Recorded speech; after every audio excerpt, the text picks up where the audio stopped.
have come here to kick ass. These are the most legendary hero entrances in the movie's volume Professional Hitman. Yeah, if this was the dude on Mugen Train, then I don't even think Akaza would have messed with the demons.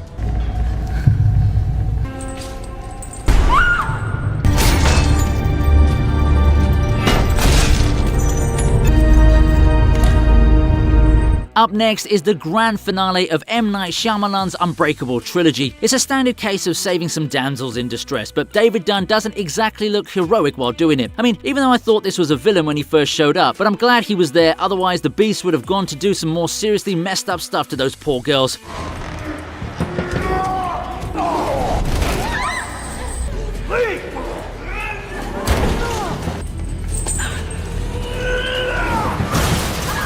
It's a simple moment, but highly impactful, because the moment we found out that Unbreakable and Split were in the same universe, we all wanted to see a showdown between David and the Beast. You could even say that it's the live-action version of when an unstoppable force meets an immovable object. The fight that followed was okay, but it's the entrance we're focusing on, so I won't elaborate on that any further. On a serious note, that Beast is one tough cookie, isn't he? Who would have thought that Charles Xavier could get possessed by Hank McCoy's mutation in the real world, eh?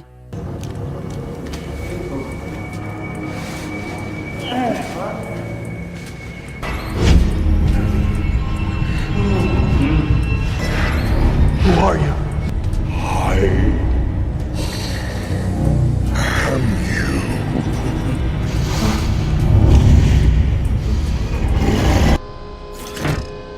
Don't call it a comeback.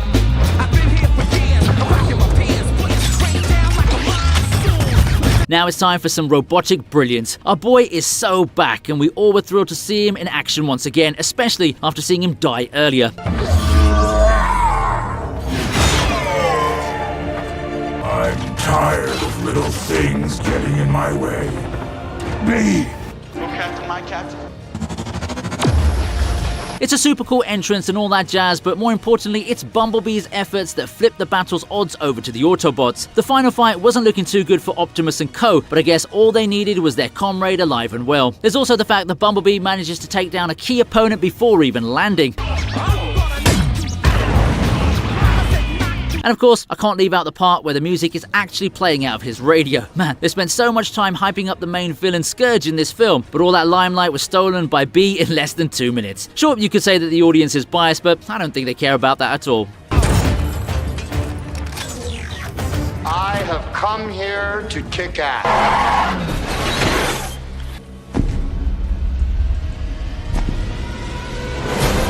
It's time for the ladies to take over. I don't know what people keep saying about the older movies of Hollywood not being equal enough, because Sarah Connor is definitely a strong female character. It's when she shows up to rescue Grace and Dana from the Rev 9 Terminator. Yeah, it didn't look like Grace was going to be able to fend off the villain, but then Sarah shows up with way too much aura. She smacks the Terminator away, then shoots at him multiple times before blowing him away with a freaking bazooka. How badass is that? And then she even throws away the weapon as if it's just another Monday. And we could definitely see that this version of Sarah Connor is not going to just sit there and watch while AI takes over the world. Yeah, the movie may not have been great, but this scene did impress us all. I'll be back.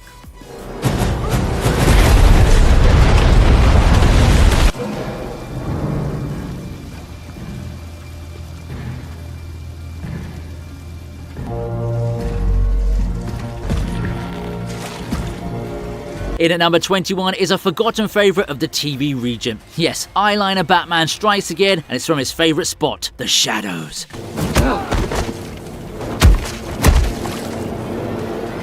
I'm vengeance. Emerging from the darkness may be seen as scary and creepy to most, but we already know what to expect from this rendition of The Dark Knight, so it was cool to us. The gang at the Metro looked quite intimidating, but everyone likes to show they're the boss until the main character shows up. Bruce Wayne doesn't even land the first strike, he waits for the enemy to attack him. But Jesus Christ, the first dude definitely got an Arkham-style beatdown, didn't he? We know that Batman prefers to not take your life, but I don't know if it's any better for you to be eating with a straw for the rest of your life, eh? Despite all the eyeliner jokes I've cracked on Robert Pattinson, I do like him as a younger Bruce, you know?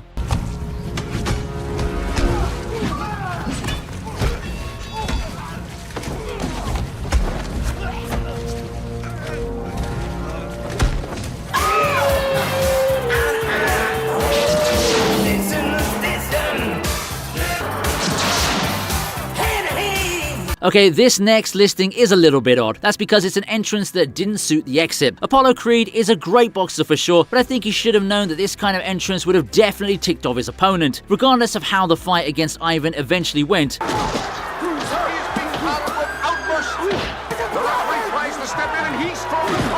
I'll say that this is the fanciest entry anyone has ever made to a boxing match. All those dancers, and even James Brown made an appearance as himself while singing his hit Living in America. It's so grand that it was actually embarrassing for Apollo when he wasn't able to land any damage onto Ivan during the actual face-off. But yeah, I do have to credit the way he made it to the ring, because that's what the list dictates, doesn't it? Of course, if Apollo had won the boxing match, then he would have been catapulted straight into the top 10. But you know, if he dies, he dies. If he dies, he dies.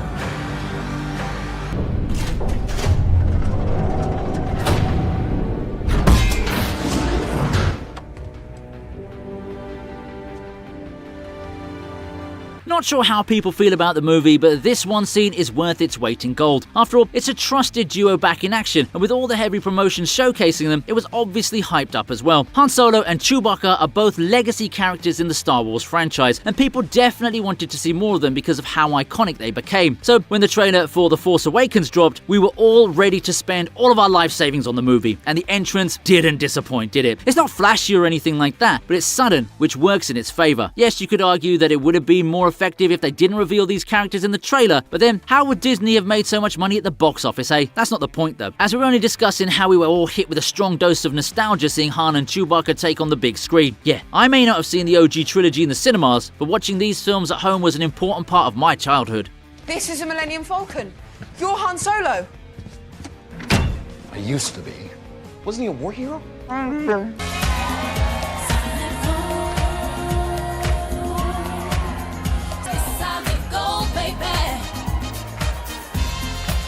We've got ourselves a parody film now. Obviously, I don't let genres affect my listings, especially when the person in question is Beyonce, who never falls short on sass. You know, it's funny because Austin Powers enters with a lot of drip too, but there's no way you can outshine Queen Bey. Wow, I just sounded like one of those pop stars, didn't I? But can you blame me? Everyone's looking at her and not even batting an eyelid towards the man whose name is literally in the movie's title. She's doing what she does best, which is singing and performing, but I just can't control myself with the lyrics. The one about the Midas touch, but touching it too much was hilarious AF. He's got the Midas touch, but he touched it too much. And yeah, Goldmember himself makes an entrance too, but he's the villain, so he doesn't qualify for this entry anyway. Man, I don't know who it was that named Beyonce Foxy Cleopatra, but they sure got it right.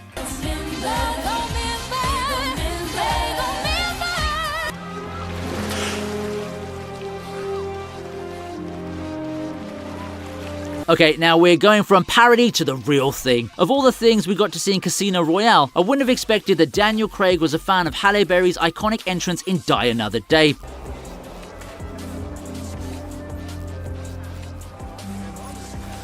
We're already familiar with the new James Bond by now, but this scene was definitely something. I can't speak enough for what it did for the ladies, but it did ooze masculinity, even though it was a brief moment in the film. Believe it or not, this inspired a lot of teenage boys to go to the gym back in the day. Yeah, it's still kind of shocking that 2006 was almost 20 years ago.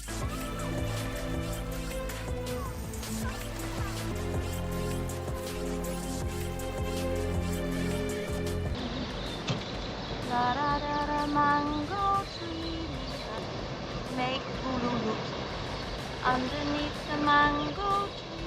We're doing one even better for this next entry. Honey Rider in Dr. No will always be an entrance that no one can forget. It's the very first James Bond movie, and she was a huge part of its success. I know I mentioned in the earlier entry that Daniel Craig was kind of mimicking Halle Berry, but it should actually be Ursula Andress because she did it first. Anyway, this stunning beauty immediately captivates our very own 007, and this scene remained engraved on everyone's brains, even after they got done with the movie. Sean Connery is a legend for sure, but Ursula is the one who steals the show here without a doubt. At first, they used to try to catch me, but they couldn't. Now I don't think they bother anymore. Well, they will this time.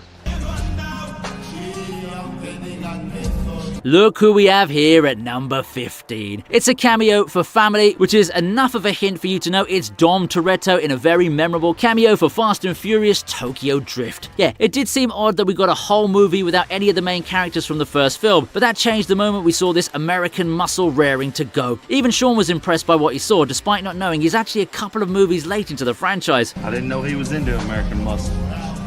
It was when he was rolling with me. Anyway, it was a huge deal for fans of the series to see Vin Diesel here, and I guess you could say that this only furthered the notion that producers should make as many installments with this brand as they could.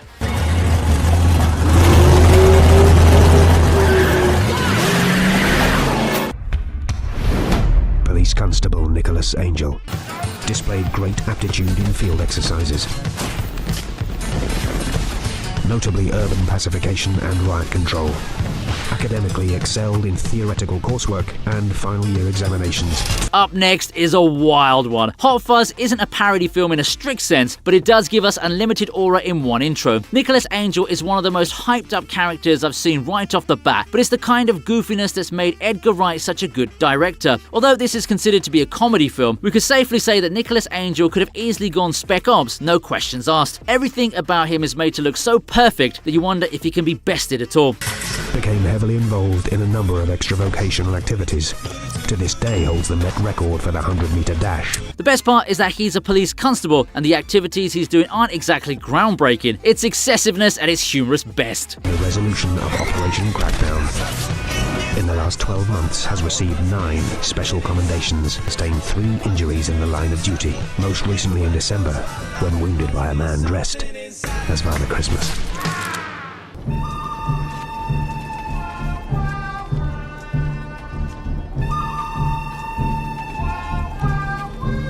Clear the way because things have just gotten very serious. It's the man, the myth, the badass legend himself, Chuck Norris. There are so many jokes on Chuck Norris that it's hard to even keep a tally. You're the one people call a lone wolf? I've been called that, but I have no. In the sequel to The Expendables, we see our main squad in a whole lot of trouble, but it only takes one man to bail them out in this situation. And yes, it's Booker, who's so badass that when a cobra bites him, he's not the one who dies out of the two. I heard another rumor that you were bitten by a king cobra. Yeah, I was. But after 5 days of agonizing pain, the cobra died. I like the meta humor there, and the entrance was an overdose of sass following in the footsteps of ultimate brutality. Yeah, Chuck Norris doesn't need to turn on the shower, he just stares at it until it starts crying. Can you help out? Sorry, Barney. I work alone. I understand. Thanks for showing up. My pleasure.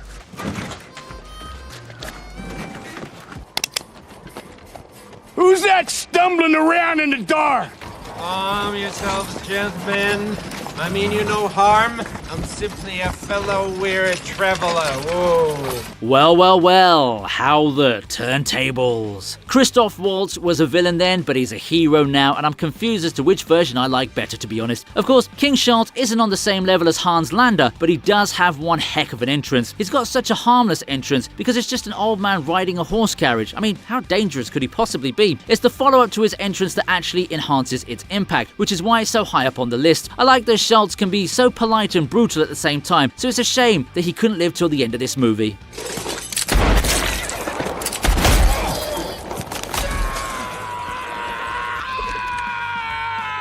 Your hair should make a statement. As long as it doesn't say thank you very much for the Country Music Award. Ow! Dear, you'll be lucky if I can get it untangled. No mercy. Can I borrow that drill? Ooh, hello. Up next is a makeover for the ages. Sandra Bullock has played tons of roles, and Gracie Hart should definitely be in her top 10. Her transformation into an absolute beauty was amazing, and that walk alone was enough to get her to this position on the list. Yeah, I also like the whole prep scene that led to this appearance, so... Thank you. More fluffy. Another 2 coats and a sealant. Credit to Michael Caine too, who played Mr. Vic. It's a shame we don't really get movies like this anymore because the world does need more miscongenialities. I have gel in my hair, I haven't slept all night, I'm starved, and I'm armed. Don't mess with me. Ooh. Whoa. I'm fine. I'm cool. I'm good.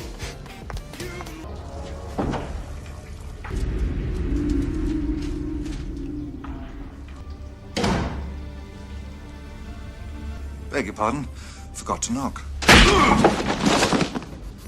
Kicking off my top 10 is a larger-than-life introduction. Whenever there's a new actor playing James Bond, the first movie he does is always going to be crucial. And as luck would have it, this appearance from Pierce Brosnan was enough to convince the world that he was indeed the right man for the job.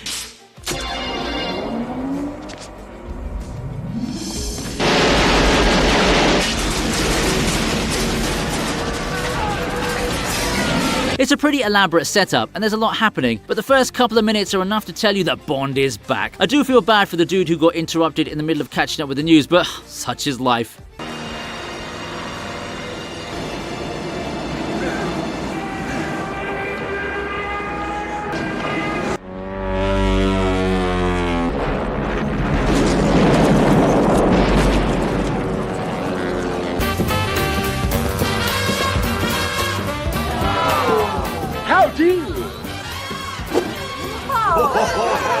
Up next is a crucial lesson on how one should enter like a king. Entering certain clubs can be a pain for most people, but not the mask. I mean, if you're gonna pull up in a limousine in dapper suit, then I don't think there are many guards out there who are gonna stop you. Even this dude tried to be professional, but there's only so much you can do against the sassy king. Jim Carrey was really in his bag when he played this role, and it shows. Let's rock this joint!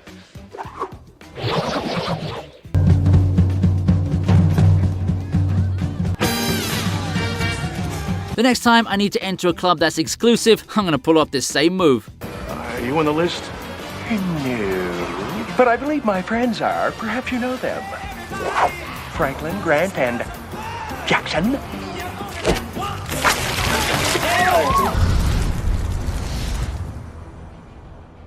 It was foolish of you to come here tonight, Tom. The orders are on their way. In at number 8 is further proof that Dumbledore started the concept of aura farming. Man, we really underestimated his game, didn't we? Showing up out of emerald green flames. Yeah, there are so many pretty cool entrances before this moment too, but do you really think that I'm going to give them preference over this one? If this wasn't badass enough, Dumbledore continues to refer to Voldemort as Tom, which shows the old man ain't afraid of him at all. And yeah, we all know how epic the fight that followed this moment was, so there's no need for me to elaborate on that any further.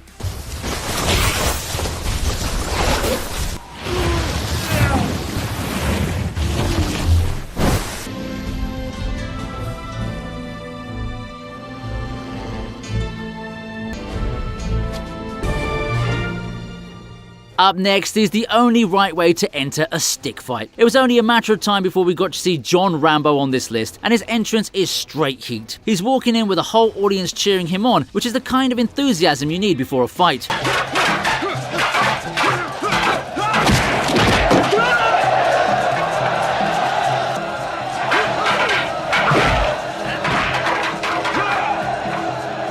Man, the whole sequence is a 10. The energy, the awesomeness of Sylvester Stallone, the crowd, even the opponent. Man, it's all just amazing. I won't talk about the fight because we're not covering that aspect, but from a holistic perspective, it's a great way to showcase the man we all know and love as Rambo.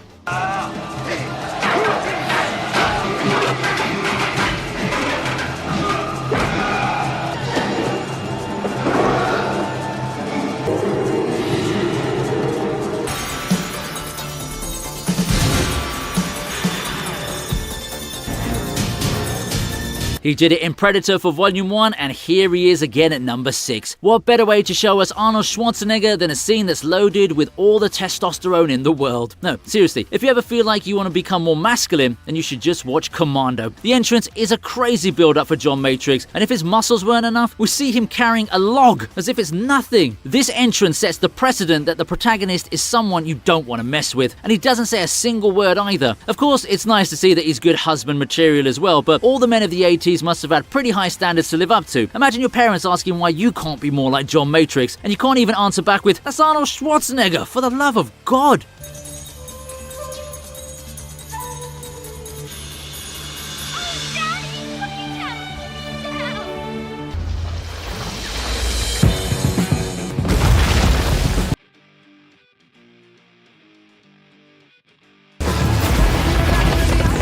Now we got ourselves the God of Thunder in yet another entrance in the top 5. Yeah, he's carrying out the good work from Volume 1 just like Arnold, but when you have Thunder, Aura, and the Immigrant Song, it's hard to ignore such greatness. Man, this whole sequence went harder than any Fast and Furious finale, minus the family values, of course. Thor literally strikes his own sister down with a god-tier lightning blast,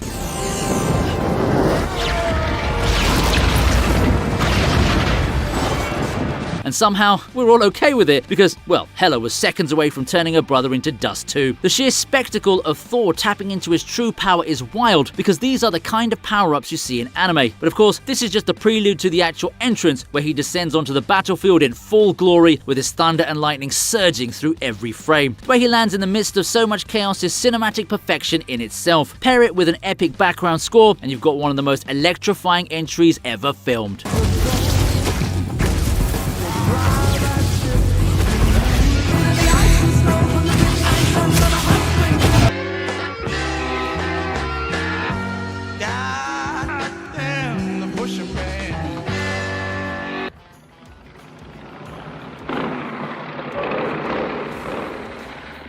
Up next is a trip back to the 70s, because yours truly just can't help admiring films of the past. Here we have ourselves a classic bike entrance from Easy Rider. There aren't many families that have captured the spirit of rebellion like this one. It's the definitive road movie of its era, with Peter Fonda and Dennis Hopper embodying Billy and Wyatt perfectly. This scene is basically two drifters who hit the open road on their roaring choppers, chasing nothing but the thrill of freedom itself. From the moment they ride out, decked in leather and those fancy stars and stripes helmets, the message is loud and clear. These aren't just bikers, they're symbols of an America breaking away from conformity. If I were to provide my own interpretation, their journey through deserts and highways becomes a countercultural anthem. And we also have that legendary moment when Steppenwolf's Born to be Wild kicks in, perfectly syncing with the sound of engines and wind. It's pure cinematic magic which defines the late 60s spirit and continues to resonate decades later. Yeah, break out some of that cash, man. You ugly mess.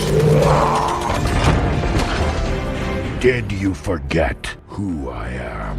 Yes, the greatest always find themselves closer to the top. All hail the ultimate aura farmer known as Optimus Prime, but he never fails to amaze us with feats beyond humanity's comprehension. Okay, maybe I'll stick to modern English now, okay? The whole Shakespearean angle ain't doing it for me, is it? Anyway, do I really need to justify why Optimus Prime's entrance in The Last Night is anything less than a top 3 scene? Our man makes the perfect landing off a robotic dragon.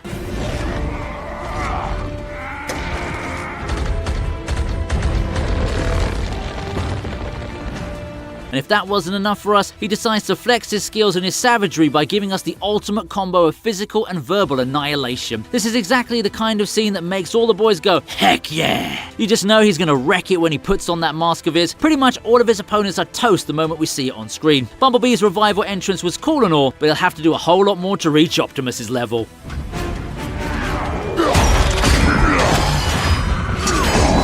I am Optimus Prime.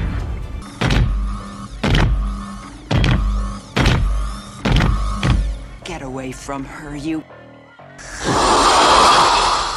Just missing out on the top spot is a monstrous encounter. It's fair to say that Ellen Ripley is the most badass queen of all time because she locked heads not only with the Xenomorph, but also the freaking alien queen. Saving Newt was always a top priority, but we never expected Ripley's entrance to be so darn awesome. I mean, the line she says here is considered to be amongst the most legendary of all time, and the fight that follows was insane stuff for the 80s.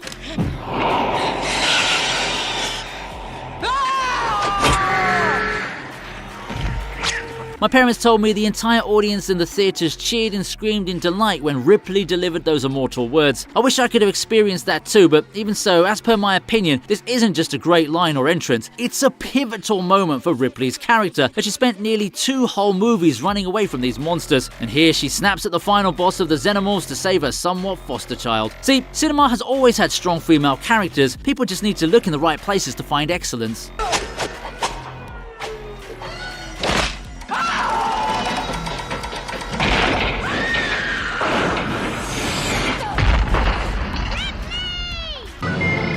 Have you not? What? Yahoo! Look out! Topping off today's video is a peak moment from the Star Wars universe. It's kind of the best last-minute save ever if you ask me, because Luke Skywalker was cooked until Han Solo came in right in the nick of time to steal the glory and save the day. The earlier entry from Force Awakens was cool and all, but there's no way that a bit of fan service can match up to this classic. What makes this entrance so special is the fact that there's so much tension building up right before he shows himself. Even the audience is just sitting there wondering, how the heck is our boy Luke gonna get out of this one?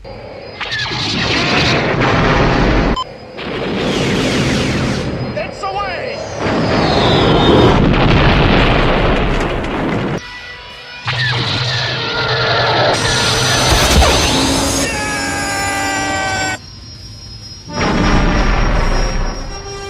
obviously not just one man who turns things around, but if it wasn't for Han, we probably would have never had any further Star Wars movies. Well, that could have been a good thing if you're considering the stuff post 2015, right? But there's a lot of good content before that era, so Harrison Ford deserves the credit.